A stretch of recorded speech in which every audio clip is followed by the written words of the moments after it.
Welcome back, 7 past the hour. This is the Malloy program. Old Blue, he sure does speak his mind, doesn't he? Well, if Kay Petrini is listening, or she usually listens when she runs in the morning, I think she said.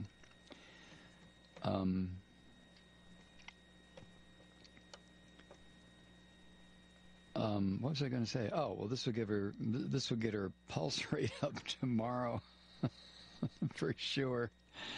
Oh well. I don't think folks should take some of the comments that Blue says, though, quite as seriously. We've got so much crap going on in this country right now. To the phones. Ellen is near Nashville, listening online. Hey, Ellen.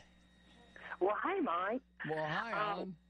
Well, thanks so much for taking my call. I've been listening to you since my husband first heard you back in IE America days. Oh, my God. That's a different lifetime.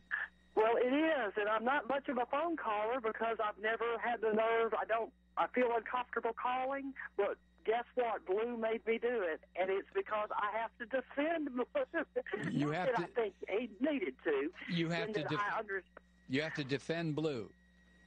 Well, let me say this, Mike. All right. I think the unvarnished truth, as he tells it, and as people sometimes do on what's it called, Washington Journal on C-SPAN, that morning show. I watched it for years and years. It's gotten so ridiculous because it's gone so far right. It's not a show that's a staple so much of mine. Mm-hmm. But I catch it every now and then. And I'll tell you, whenever anyone even bothers to call, see, that's dropped to nothing from overseas calls. They rarely take them now. They were just shocked at us in so many ways. And a few people would get on it and sort of blow the door off, really just say it. And you'd see the host expression was, whatever. And the other people would get in and sort of, it's none of your business. Well, they would call and they would get defensive. But I think we need to hear it. I think, and you're not one of them, thank goodness. I've listened to you religiously. But some of these hosts are either afraid of this administration, to my mind, or they tiptoe around for some reason. Mm-hmm. And I don't mean you. But I have to say, if it weren't for you, Mike, you're one of the few who allow a Blue or someone like me who agrees with him, or let's just say people who don't want to just be real polite that everything is great in the Democratic Party when it's really not, to my mind. I mean, it's gone so far right and so corporatist is what I'm trying to say, which I think is what Blue has mainly said. When I've heard him over the years, several years anyway, I've heard of Blue, I think that's all he's getting at. We need to wake up if we don't realize that, and I know you realize it, and I know I do. I think some well-meaning callers really don't quite see things clearly, though, I must say. I think part of the problem, Ellen, is that the liberal left dropped the ball decades ago.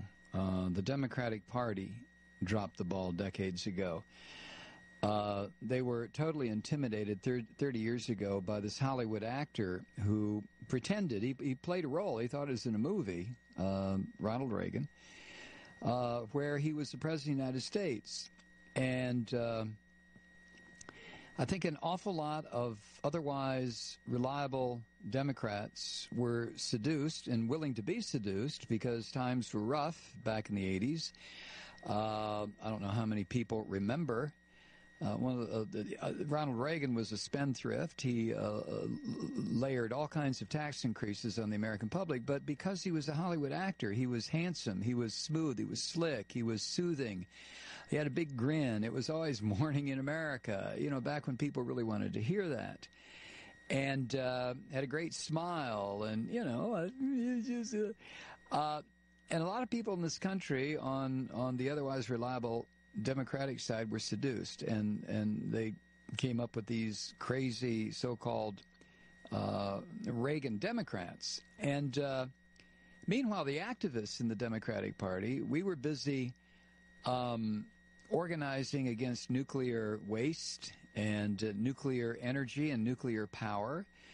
We were organizing and lobbying against the police state that was starting to develop within the U.S. government.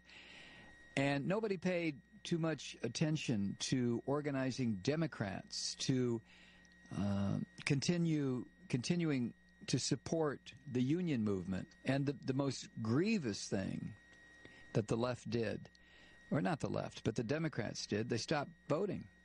Because like I said earlier tonight, a lot of people came to the conclusion at some point that the social safety net had been so well constructed 40 years before Ronald Reagan took office, 45 years before Ronald Reagan took office, that there was no need to fight to maintain it, that it was so much a part of the American structure that it would never disappear.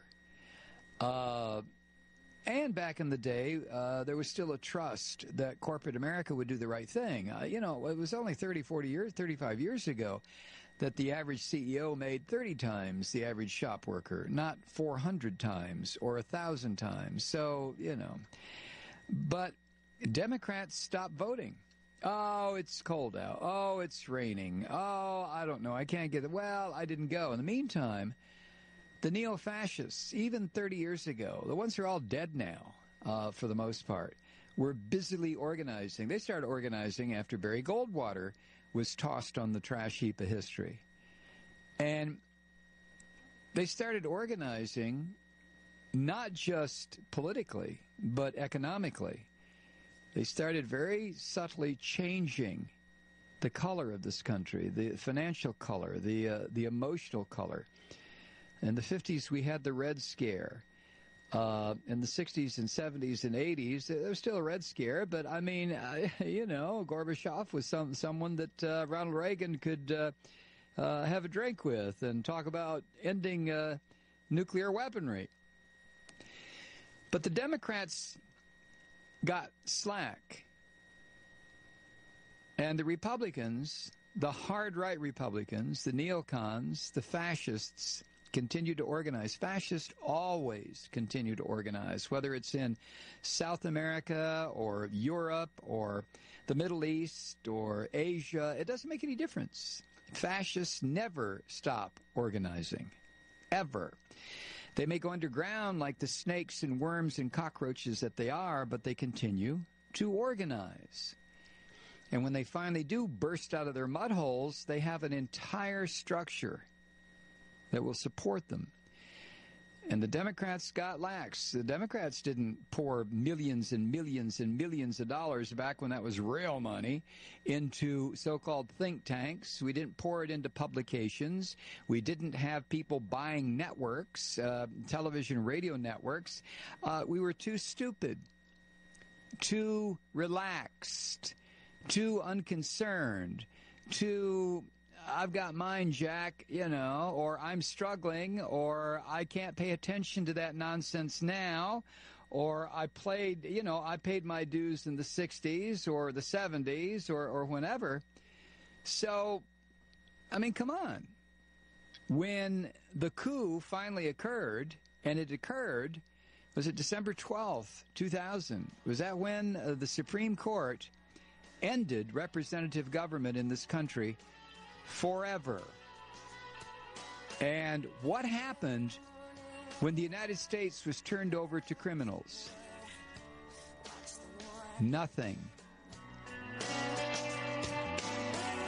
And every morning it upstages everything I know, everything I know.